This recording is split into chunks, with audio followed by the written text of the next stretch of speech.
ശബരിമല സ്വർണ്ണക്കൊള്ളയിൽ 2025 നടപടികളും ദുരൂഹമെന്നാണ് ലഭ്യമാകുന്ന വിവരം. 2025 ദ്വാരപാലക ശില്പങ്ങളിലെ പാളികൾ സ്വർണം പൂശാൻ കൊണ്ടുപോയത് മുൻ മാനദണ്ഡം തെറ്റിച്ചെന്ന കണ്ടെത്തൽ. 2022 ശ്രീകോവിലിന് ചോർച്ചയുണ്ടായപ്പോൾ നടപ്പാക്കിയ രീതി ദ്വാരപാലക ശില്പങ്ങളുടെ കാര്യത്തിൽ പരിഗണിച്ചില്ല. ദ്വാരപാലക ശിലകളിൽ സ്വർണം പൂശുന്ന കാര്യം സ്പെഷ്യൽ ഓഫീസറെ പോലും അറിയിച്ചില്ല എന്നും SITയുടെ കണ്ടെത്തലുണ്ട്. കണ്ണൻ നായർ ചേരുന്നുണ്ട് സന്നിധാനത്ത് നിന്ന് വിശദവിവരങ്ങളുമായി. Kannan Nair, good morning. വളരെ വിശാലമായ കണ്ടെത്തലുകളിലൂടെ SIT കടന്നുപോയിക്കൊണ്ടിരിക്കുന്നതിനിടയിലാണ് ഇത്തരത്തിൽ ഒരു സംഭവം കൂടി ഇതാ പുറത്തു വരികയാണ്. എൻ വാസുവിന്റെ കാലത്തെയും പത്മകുമാറിന്റെ കാലത്തെയും മാത്രമല്ല PS പ്രശാന്തിന്റെ കാലത്തെയും നടപടികൾ ദുരൂഹമായി തുടരുന്നു എന്നതിന്റെ ഏറ്റവും അവസാനത്തെ ഉദാഹരണമാണ് ഇപ്പോൾ പുറത്തു വരുന്നത്. 2022 അന്ന് അനന്തഗോപനായിരുന്നു ദേവസ്വം ബോർഡ് പ്രസിഡന്റ്. ശ്രീകോവിലിൽ ചോർച്ചയുണ്ടായി. അതിന്റെ അടിസ്ഥാനത്തിൽ ശ്രീകോവിലിന്റെ പാളികൾ ഇളക്കിക്കൊണ്ടുപോയി അത് അറ്റകുറ്റപ്പണി നടത്തണമെന്നുള്ളൊരു നിർദ്ദേശം ചില ഉപജാപക സംഘങ്ങളുടെ ഭാഗത്തുനിന്ന് ദേവസ്വം ബോർഡിന് മുന്നിലേക്ക് വന്നു. പക്ഷേ അന്നത്തെ ദേവസ്വം ബോർഡ് ഉദ്യോഗസ്ഥർ, ദേവസ്വം ബോർഡ് പ്രസിഡന്റ് അടക്കമുള്ള ആൾക്കാർ അതിന് തയ്യാറായില്ല. അവർ കൃത്യമായ നിയമത്തിന്റെ അടിസ്ഥാനത്തിൽ തന്നെയാണ് പോയത്. 36 കിലോഗ്രാം സ്വർണ്ണമാണ് 1998 ഈ ശ്രീകോവിലിന്റെ മുകളിലത്തെ പാളിയിൽ പാകിയിരുന്നത്. അത് അടിച്ചെടുക്കുക എന്നുള്ള ലക്ഷ്യത്തോടു കൂടി അത് കൊണ്ടുപോകാൻ വേണ്ടിയുള്ള ഒരു ശ്രമം 2022 നടത്താനുള്ള ഒരു നീക്കമുണ്ടായി. പക്ഷേ അന്നത്തെ ദേവസ്വം ബോർഡ് പ്രസിഡന്റ് കൃത്യമായ ഒരു ഇടപെടൽ അന്നുണ്ടായി. അന്ന് ദേവസ്വം ബോർഡ് പ്രസിഡന്റ് ആ പാളികൾ താഴ്പോലും ഇളക്കാതെ ശില്പിയായിട്ടുള്ള അനന്തൻ ആചാര്യെ ഇവിടേക്ക് എത്തിച്ച് ആ പാളികൾ അവിടെ വെച്ച് തന്നെ മുകളിൽ വെച്ച് തന്നെ ഇളക്കി അത് കൃത്യമായി സിലിക്ക ഉപയോഗിച്ച് സിലിക്കയും മറ്റ് കാര്യങ്ങളും ഉപയോഗിച്ച് അത് അടയ്ക്കുകയായിരുന്നു, ചോർച്ച അടയ്ക്കുകയായിരുന്നു.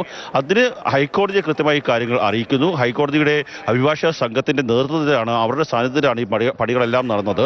അതിനുശേഷം കൃത്യമായി ഈ കാര്യങ്ങളെല്ലാം തന്നെ വീഡിയോയിൽ ചിത്രീകരിക്കുകയും ചെയ്തു. 2025 ആയപ്പോഴേക്കും ദ്വാരപാലക ശില്പത്തിലെ സ്വർണത്തിന് മങ്ങലുണ്ടായി എന്ന ഒരു നീക്കവുമായി ഒരു കാര്യവുമായി ഉണ്ണികൃഷ്ണൻ പോറ്റി വരുന്നു. അപ്പോൾ PS പ്രസാദിന്റെ നേതൃത്വത്തിലുള്ള ഭരണസമിതിക്ക് മുൻകാലത്ത്, അതായത് അനന്തഗോപന്റെ നേതൃത്വത്തിലുണ്ടായിരുന്ന ആ ഭരണസമിതി ചെയ്തത് എന്താണെന്നുള്ള കാര്യം നോക്കാമായിരുന്നു. കൃത്യമായി ഇക്കാര്യം ഹൈക്കോടതിയെ അറിയിക്കാം, അല്ലെങ്കിൽ സ്പെഷ്യൽ കമ്മീഷണറെ അറിയിക്കാമായിരുന്നു. സ്പെഷ്യൽ കമ്മീഷണറെ അറിയിച്ചില്ലെന്ന് മാത്രമല്ല, രാത്രിക്ക് രാത്രി ഈ ദ്വാരപാലക ശില്പങ്ങൾ ഉണ്ണികൃഷ്ണൻ പോറ്റിക്ക് നൽകുകയും ചെയ്തു. അത് സ്പെഷ്യൽ കമ്മീഷണർ അറിയുകയും അത് ഹൈക്കോടതിയിൽ റിപ്പോർട്ട് ചെയ്യുകയും ചെയ്തു.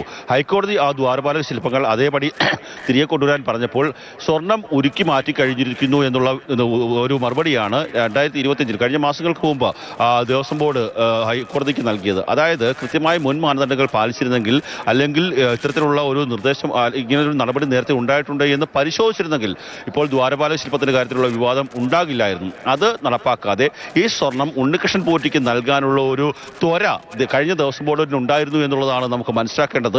അത് എന്തിനു വേണ്ടിയായിരുന്നു ഇത്തരത്തിലുള്ള മുൻകാല മാനദണ്ഡങ്ങൾ പാലിക്കാതെ അല്ലെങ്കിൽ പരിശോധിക്കാതെ ദ്വാരപാലക ശില്പങ്ങൾ കൊടുത്തുവിട്ടതെന്നുള്ള ഒരു അന്വേഷണം ശക്തമാക്കേണ്ടതുണ്ട്. ഞാൻ നേരത്തെ സൂചിപ്പിച്ചതുപോലെ എൻ വാസുവിന്റെ കാലത്ത് മാത്രമല്ല, പത്മകുമാറിന്റെ കാലത്ത് മാത്രമല്ല, മുൻ മാനദണ്ഡങ്ങൾ പാലിക്കാതെ ഈ PS പ്രശാന്തിന്റെ കാലത്തും ഇത്തരത്തിലുള്ള നടപടികൾ ഉണ്ടായിട്ടുണ്ട്. അതേക്കുറിച്ച് SIT കൃത്യമായിട്ടുള്ള അന്വേഷണം നടത്തും എന്ന് തന്നെയാണ് നമുക്ക് മനസ്സിലാക്കുവാൻ സാധിക്കുന്നത്.